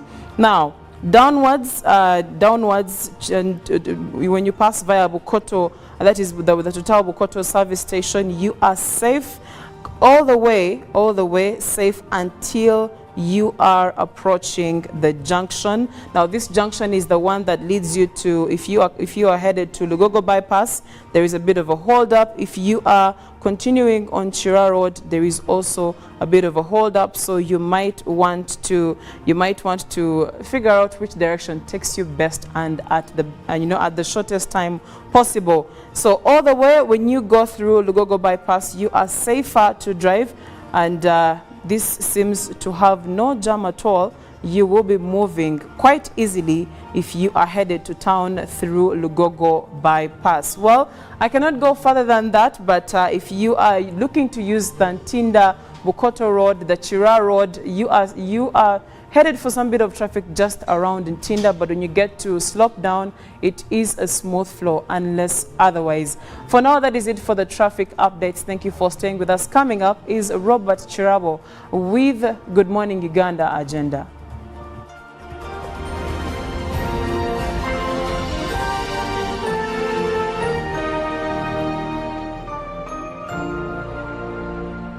Live from UBC Studios in Kampala, this is Good Morning Uganda.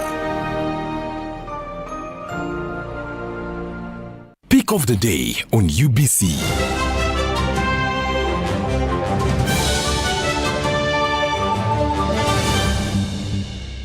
Was brought to you by MTN Momo Pay is the easy way to pay. Dial *165*3# or use the MTN Momo app. You don't need cash. MTN Momo Pay is safe and free.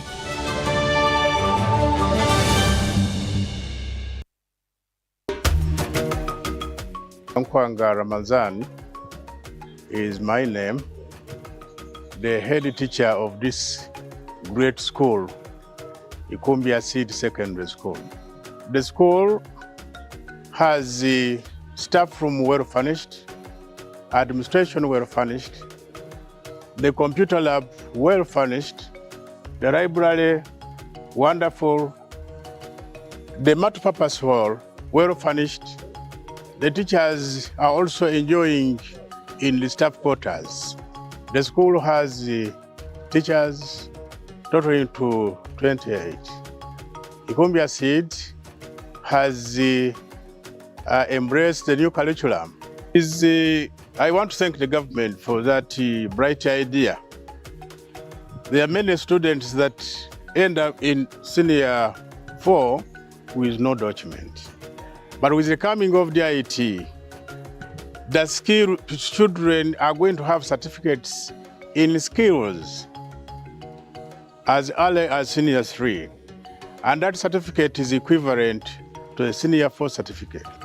Ikumbia Seed Secondary School is a very great school that has influenced the lives of people or changed the lives of people of Ikumbia sub-county.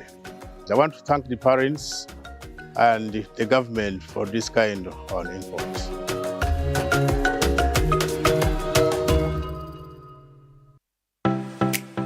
UBC is the national public broadcaster. We educate, inform, entertain, and inspire our audiences. You can watch us on free-to-air channel 001, DSTV channel 282, GoTV channel 371, Star Times channel 201, Zuku TV channel 20, and Azam TV channel 350.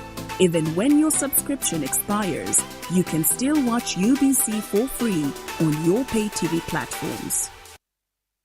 A new dawn on Behind the Headlines with me, Timothy Nyangweso. Every Wednesday, live in our studios in the heart of Kampala, we have conversations that have analysis, explanation, but not every truth is fact, and not every fact is truth. Every Wednesday, 10 p.m. on your public broadcaster.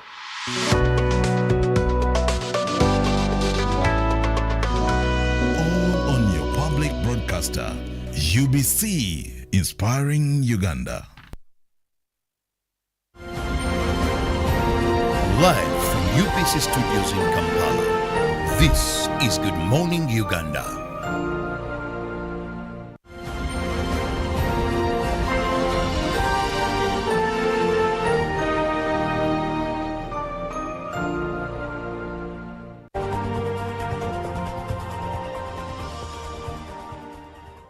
Good morning once again, and thank you so very much for being part of Good Morning Uganda this lovely Monday. I'm Robert Chirabonyonyitono, that is in case you've just joined us, but just a quick reminder, we are always here from 6:30, so make it a date with us every weekday. Now, this morning, we want to look at matters of security. Now, we know we are living under a terror alert, and of course that means terror threats. We saw what happened at Rubaga Miracle Center, Cathedral, and of course police and security, or the Joint Security Committee came up and revealed that they had been able to avert about 6 and also be able to recover 6 improvised explosive devices that were meant to hit the various parts of this country. Now, we are still under that. But police came out and issued guidelines that should be followed to ensure that we fight.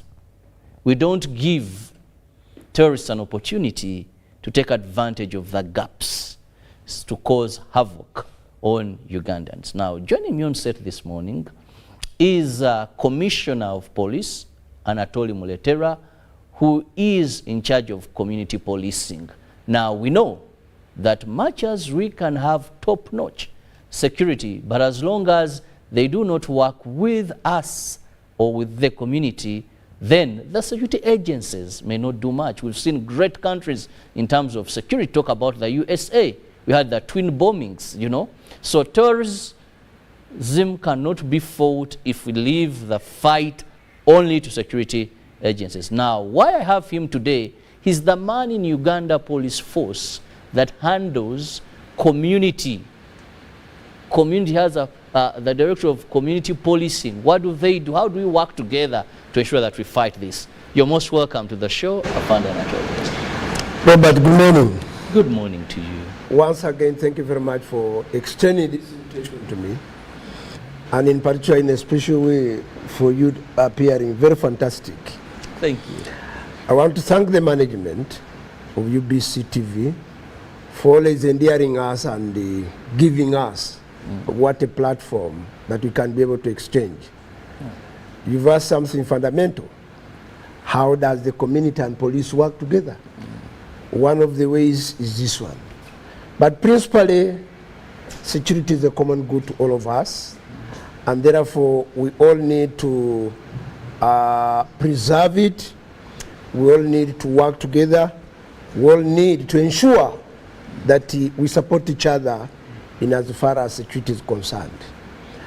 Our esteemed listeners and viewers all out there, what you need to know is that although the Uganda police is mandated to protect you and your property, we cannot know what you have all out there. We cannot know any form of danger that may be affecting you or about to attack you or in the middle of that problem. We can only do that as long as we strengthen our work relationship. And that is what we mean in loose term, community and police working together. The partnership, the level to which we cooperate, the level to which we share information at a timely manner and ensure that we can be able to prevent occurrences of crime. In the work of this, our esteemed listeners and viewers all out there, we are not new to terror attacks, terror activities, and maybe to bring on board our esteemed viewers and listeners here, Uganda first encountered terror attacks in 1976. 1976? Yes. And that is when, during the regime of the late President Haji Idi Amin Dada, when a plane was chartered in by Palestinians, where passenger plane and forcefully landed it at Entebbe. All the hostages, most of which were Israelis, and eventually they were doing it for revenge. Definitely there was a relationship between Uganda and the Palestinian government, and that's why the plane was able to land there. But those hostages were able to be rescued except two who eventually lost their lives. That is the first incident at which we experienced international terrorism. Little was known about terrorism until of recent, in the late 1998, especially the gruesome murder of the Kichwamba students, then the spread of the Lakwena and the butchering of people in northern Uganda. But in between, there were some religious acts of terrorism, and that's why people need to know that when we talk about religious terrorism, we are not tagging terrorism to Islam. No. We are tagging it generally to religion. Because you remember the incident of Kibwetere? Kibwetere was not a Muslim. You remember the incident of Alice Lakwena and then Joseph Kony? Those incidences were not Islamic in nature, but they were they were religious in nature. Then the most instances, we have the IC, is it the Al-Shabaab the Al-Qaeda, the ICCL, then the ADF, definitely, which have kind of a religious ideology in ensuring that they cause a mayhem amongst Ugandans. But I want to thank Ugandans up this far, that because of your popular vigilance and desire to cooperate with us, we have remained very, very strong in the prevention against terrorism. No. The most recent, where a robust effort was the thwarted attempts when these terrorists wanted to attack religious institutions, especially the one which was about to happen at the Miracle Center, then in Atete, and many more other places. But all of these were because of two most serious forces: the population, you out there, and the combined efforts of the Uganda Police Force, the UPDF, the SEMI, all those that did their best to ensure that we are still safe, up to date, and alive. Against this is information. Please, information delayed is information denied. We want to call for timely information always. If you see anything suspicious, if you see anybody suspicious, if somebody does not follow the guidelines as laid down by His Excellency and as laid down by your safety precautionary measures, please be at liberty to share with us, and we shall be able to handle that. Now, Afande Anatoli, when we talk about the nature of terrorism that we are having now, it is, one would call domestic terrorism in one way or the other. We are now having improvised devices which are made using material that we have here. Nails, bearings, and all these. We are having the Ugandans who have gotten this technology, Ugandans who have been recruited, maybe trained, and now this is home-based. You know, it's different when you're using sophisticated bombs that come from maybe outside Uganda, then they are sneaked in, then they are assembled. Now what you're having is homemade. And one would think this is more hard to fight, because Achirabo Robert, I can get a food flask, here a mobile phone, then get nails, then get, and it's an explosive that can create havoc. How best, or what measures have you put in place to ensure that this a bit more sophisticated is also better handled? Thank you. What you have stated, it is a cross-section of a combination of factors. Yes, definitely the materials that are used in the making of IECD material, IECD tools or equipments are basically homemade. But the ideology, the training is based elsewhere. You realize that incidentally here within Uganda we may have dotted cells. But per se, you realize these are people who are always identified, recruited, and taken out, like His Excellency has always been sharing the public information that they are taken to the jungles of Congo, where they are trained with a lot of resilience, and they are kind of, I imagine they meet with their financiers, because the most important is finances. The most important is ideology. So these two are foreign. So when they go out and meet in the jungles there, they are indoctrinated and given that false courage to come and do whatever they do. Now, what we need to do as Ugandans here, because eventually in the latest wake of this, is that the perpetrators, both, I can call them perpetrators and victims, because some of these are Ugandans who are lured into acts that they don't know, but eventually they are hardened because you find yourself between a rock and a hard place. They lure you and tell you, please, you come, we are going to get you a job, you come, we are going to give you money, you come, we are taking you for education, you come, we are such things. Really, you realize that they are telling you of things which are human-based, which are demand-driven. So you believe that whoever is telling you this really is empathetic for you. He really wants you to survive. So he tells you, I'm going to look for an employment for you. I'm giving you 10 million shillings. You have never touched a shilling. But in actual sense, he's luring you into what he has not even given you. So eventually when you go, you surrender yourself. On reaching there, he or she does not even give you the money. Eventually coerces you. You get intimidated. You find yourself in the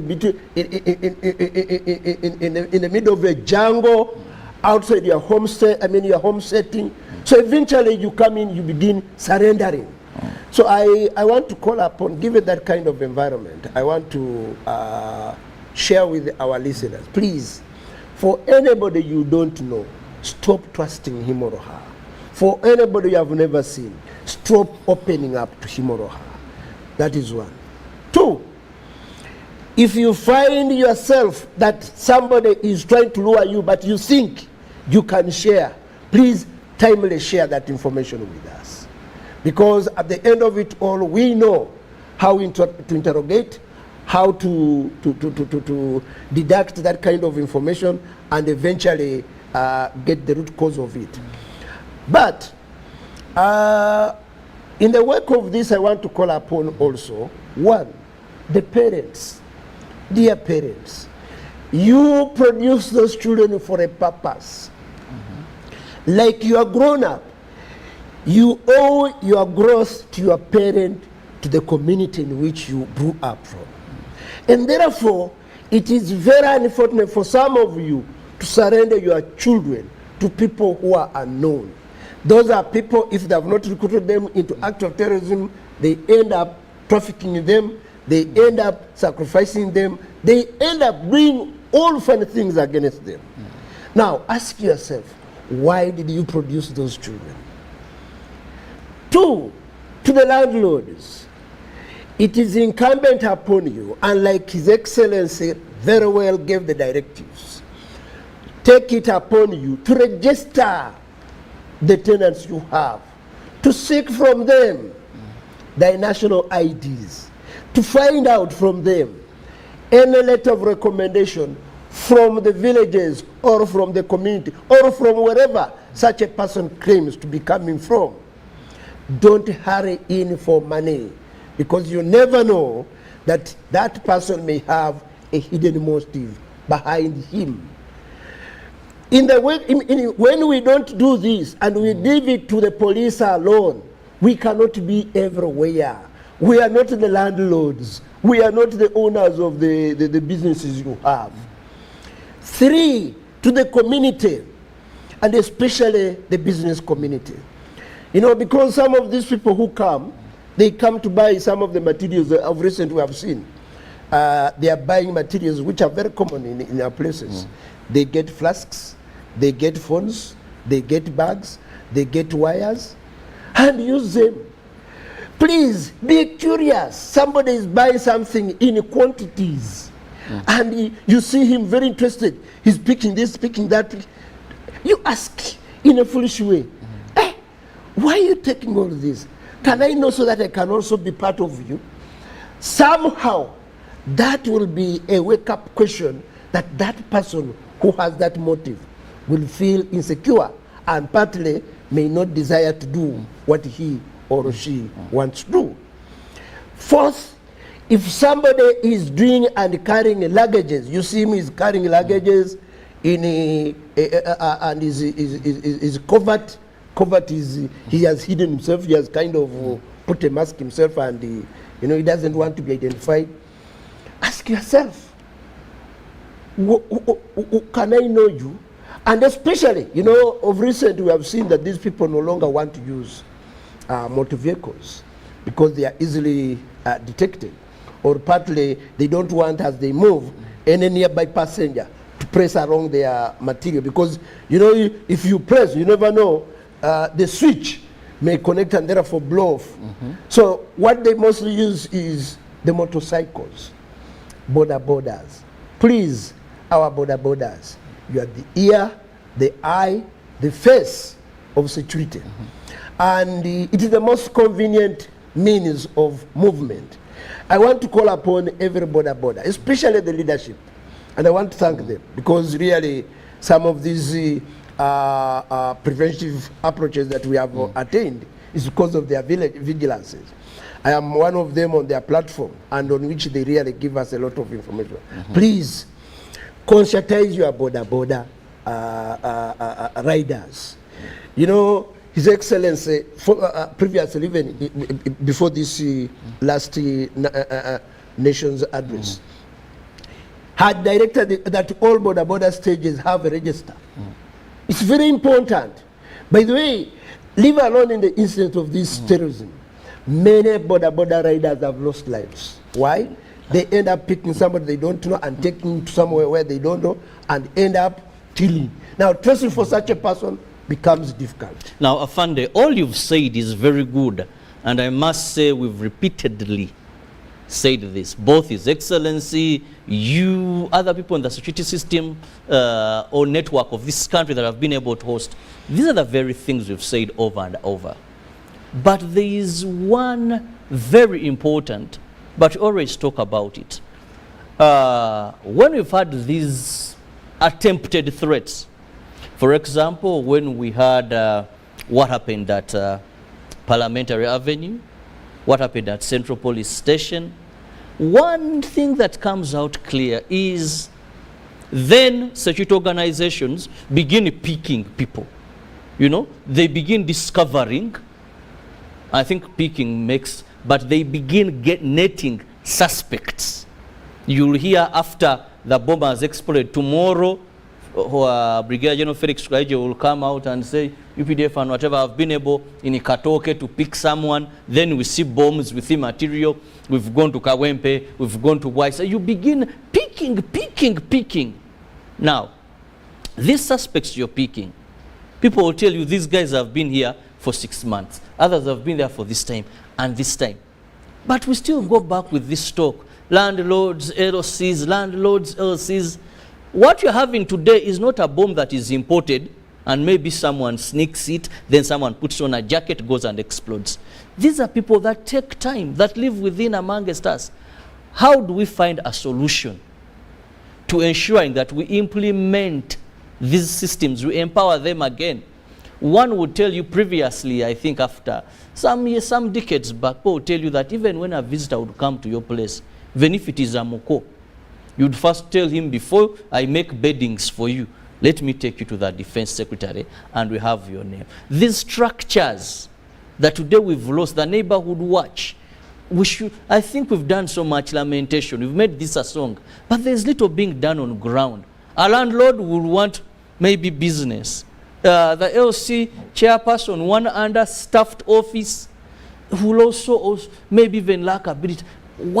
How do we handle this? That we make the community, we make the society a hard place for you to rent someone's home, a hard place for you to think that you can recruit. Robert, you have shared a lot with us, and but one thing I don't want you to make people lose guidance. We are not inventing a new gospel. The good thing is I hear you are saved. Have you ever every time you go to church, have you ever read a new Bible? I've never, but even you are reading from the old scriptures. They are talking of a new These are spiritual things. Yes. But we are talking about Anatoly Muletera and other constituted agencies. Man is born of both spirit and body. Failing to find a system of how we can empower this. I am coming to that. Don't deny man. Man is never born of one part. He's born of the two, the spirit and the body. And therefore, whereas you give what belongs to Caesar, you need to give to what belongs to Modern. Now, in the way, in your submission, you talked of picking. No, that's not true. We don't pick. We are able to have lead information. Have you ever been picked? If we indeed pick, have you ever seen the army picking like? I said you pick suspects. Yes, and we don't pick them. And we what is very also on addition to that, that is when we see after the Kayanja incident, Pastor Robert Kayanja, Rubaga Miracle Center, then within a blink of an eye, 6 other explosives, ready whatever, were able to be recovered in that short spell, and they were in people's homes. We saw one. Those are what we call leads. They are lead, and in other words, in our operational doctrine, or in our policing doctrine, we have 4 stages. We have the first step is this one, engagement. But in operation, the operational doctrine is intelligence-led operation. What you are talking about is an issue of guided operation based on intelligence. That operation guided by intelligence was brought about as a result of the arrest of that suspect into, who was able to open up. And that's what I mean by the lead. 2, what you need to know is that currently, policing is a social philosophy. And because of the sophisticated nature of man, the scene of crime is no longer static, is no longer in one place. Currently, we have multiple scenes of crime, including in the virtual. What do we mean by virtual? The one in the air, the one based on technology, the one based on phone, the one based on social media. That is the virtual kind of scene of crime, where we need to bring in experts. So, the reason why you can see that the police and other security agencies are able to do that is because of the sophisticated nature of the crime we're dealing with, but at the same time, because of the expanded scene of crime that the police and other security agencies deal with. To come to exactly what we are doing, what we are saying. Making communities. Yes. That we have talked, and we are not going to tell anything new. LOCs, landlords, wait, you are not going to eat anything to get satisfied. You will be eating matoke. Didn't you eat breakfast? And if you ate matoke. At lunchtime, what will you eat? You'll eat matoke. Why? Because that is the necessary, that is the law of nature. Now, we are not going to invent new things in order to create a security system robust, but we are going to strengthen the systems that are in place, especially by making sure that those who are entrusted with the responsibility do it up to the maximum. So the system in place on which we, and I in particular, especially the Commissioner for Community Policy, we are building a strong and robust LOC system. Why? Because it is community-based. The LOC system is a system that builds 2 strong circles of security. That is the circle of personal security and then the communal of the landlord, the business community, and so on and so forth. Why? This is a great chain of security between the community members and us in uniform. Very true. It is the one which connects and therefore mingles properly with the local populace and with us. Now, what are we going to do? We are doing 3 things. One is identifying and engaging them, and like you've seen in the recent past, my Deputy Inspector General of Police and the Inspector General of Police have been meeting the local leaders at various levels. If I am not mistaken, so far the Deputy Inspector General of Police has so far met over 200 local leaders within the city here. Because why is he doing that? He's trying to conscientize them. He's trying to invigorate them. Then when he has done that, we, as the Department of Community Policy, go to train them, specifically on the specific roles, role play. What is the LOC supposed to do? What is the landlord supposed to do? What is the ordinary person they are supposed to do? What is any other person supposed to do? And how do we then combine our efforts together? That is one. Two, we are trying to add, you know, we started on the neighborhood watch register system. Unfortunately, because of resources, we are not able to roll it out. But we definitely think that that kind of system is very good, and we are strengthening already on the directive of His Excellency, who directed that the establishment of sub-county police stations must be there. Now, part of the components that a sub-county LOC system needs to have is a sub-county register book, on which this is rolled out from the sub-county, it trickles down up to the parish, then goes up to the up to zonal level. But like you are aware, the resource envelope may not be enough. You can see that we have all the goodwill, but that will is curtailed by the resource envelope. But nonetheless, our commitment and resolute desire to work with everybody is there. Then the other element is ensuring already what is in place. Because, for example, we said the registers. Each and every Ugandan of a person above 18 years has a national ID. Should have a national ID. Okay, should have a national ID. But must have a national ID. So, like His Excellency, I mean not like, but His Excellency directed landlords, hoteliers, places of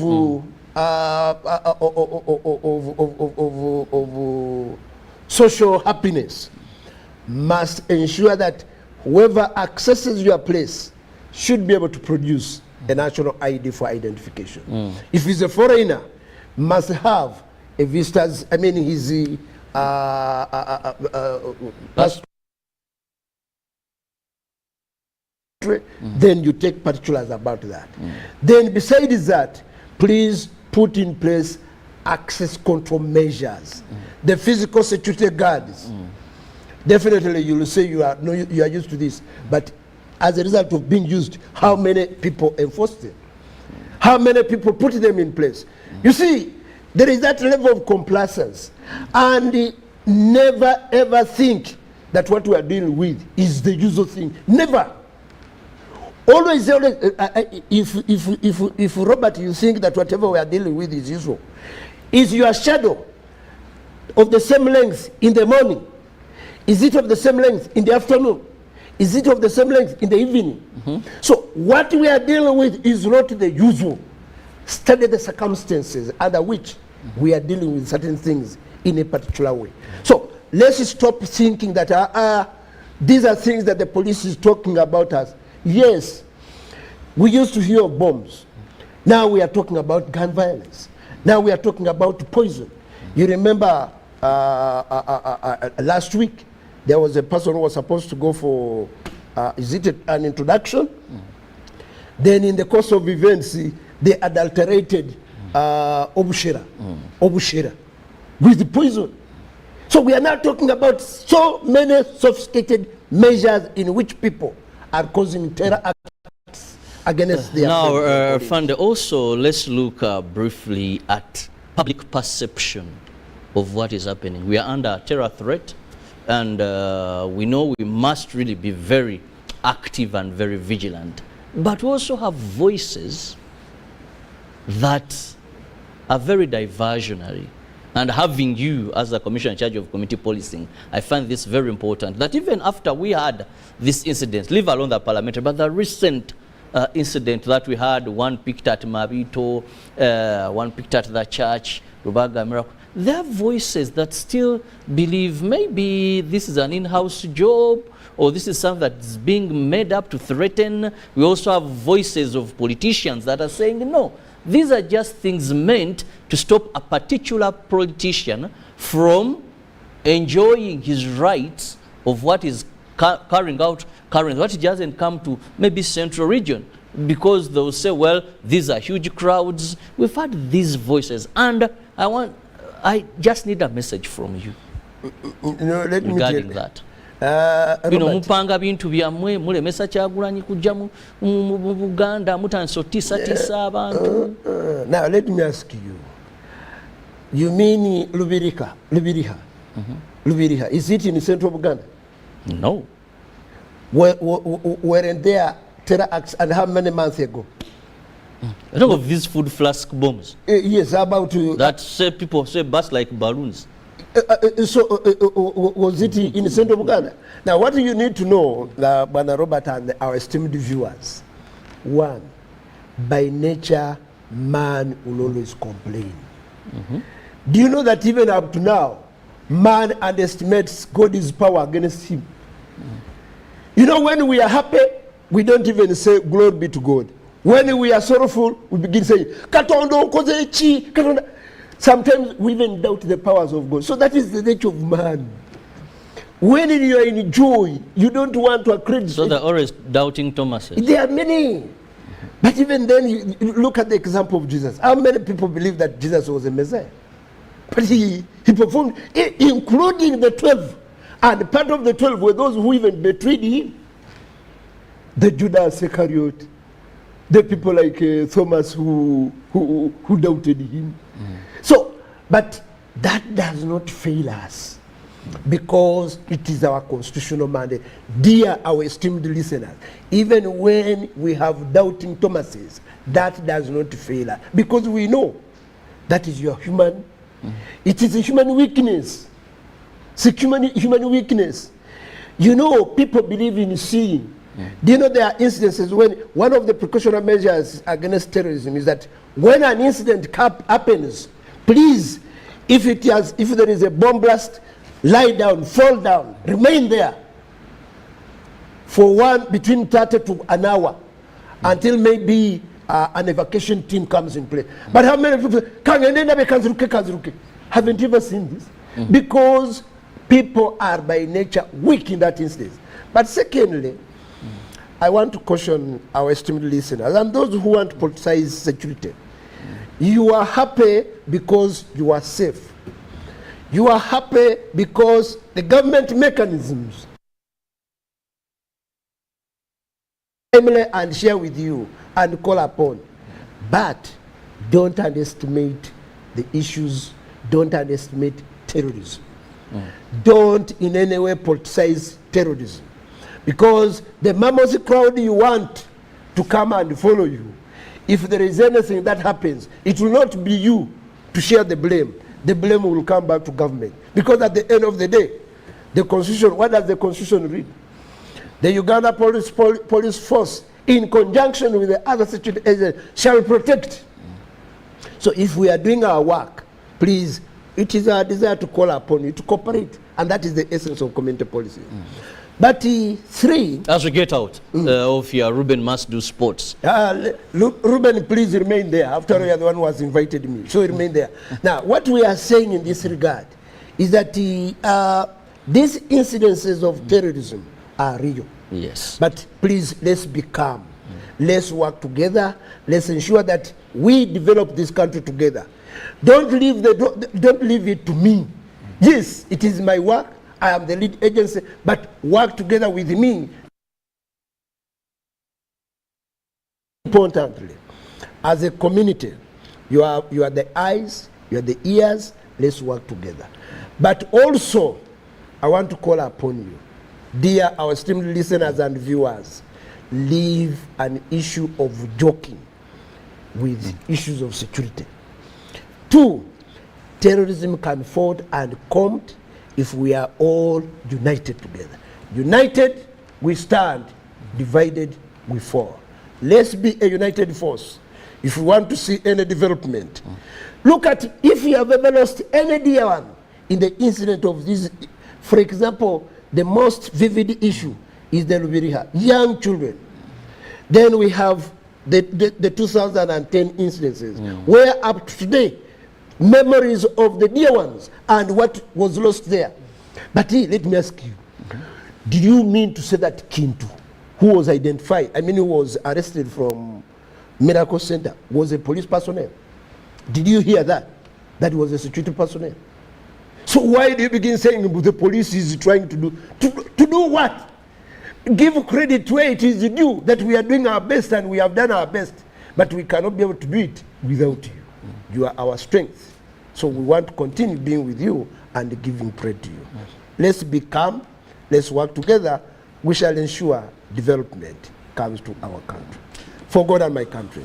Well, I want to thank you so much, Commissioner Anatoli Muletera. Thank you so much for your time, and of course, fellow Ugandans. This is a time to ensure that we unite to fight terrorism. Let's avoid divergent views, things, ideologies that are not working for the good of this country. Let's together fight this common enemy. I believe we can defeat terrorism. I want to thank our brothers and sisters, men and women in uniform, who are doing a great job, because every time we get reports of what they have been able to achieve. And of course, you, the public, because security can never work in isolation.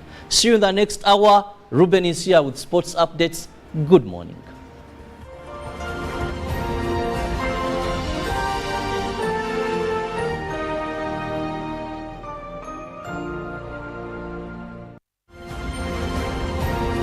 Live from UBC Studios in Kampala, this is Good Morning Uganda.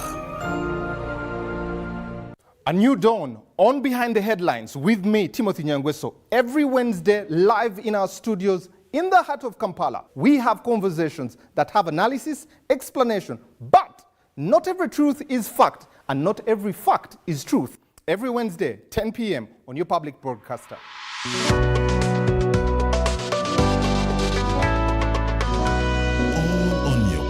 Broadcaster, UBC, inspiring Uganda.